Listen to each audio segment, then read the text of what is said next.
Election date அறிவிச்சிட்டாங்க, இப்போ போய் தலைவரை பகைச்சிக்கிட்டீங்களே. இவனுக்காக போய் தலைவரையே பச்சுக்கிட்டீங்களே. வர்ற எலெக்ஷன்ல தலைவரை எதிர்த்து எப்படி நிக்க போறோம்னே தெரியல.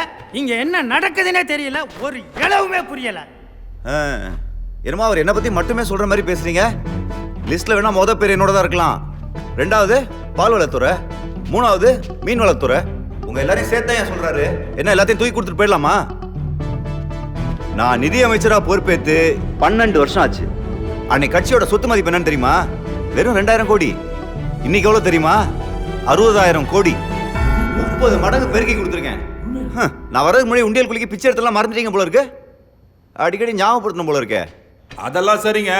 சென்ட்ரல்ல உச்சியில உட்காந்துருக்கானுங்களே, அவனுங்க நம்ம மேல செம கான்ல இருக்கானுங்க. சிஐடி, ஐடி, அமலாக்கத்துறை, சிபிஐன்னு பில்லி சுனித்தை தவிர மீதி எல்லாத்தையும் நம்ம மேல ஏவ போறானுங்க. இந்த நிலைமையில மக்கள் மத்தியில கொண்டு போய் பணத்தை எப்படி சேர்க்க போறீங்க?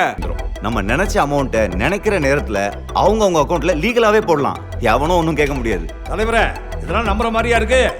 உத்தமன், ஐயா உங்க மொபைலை கொஞ்சம் பாருங்க.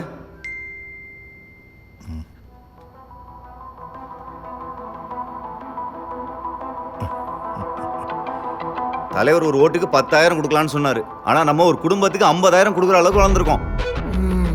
இப்போ தெரியுதா அவனை எதுக்கு சேர்த்து வச்சிருக்கேன்னு? எல்லாம் டெக்னாலஜி கண்ணு, டெக்னாலஜி. தமிழ்நாட்டில் கொள்கையை வச்சுக்கிட்டு ஒருமா சரி ஒன்றும் செய்ய முடியாது. எல்லாம் இது வேணும். அவன்கிட்ட போஸ்ட் ஓட்டுறதுக்கே காசு இல்லை. எப்படி தேர்தலை சமாளிக்க போகிறோம் பார்ப்போம்.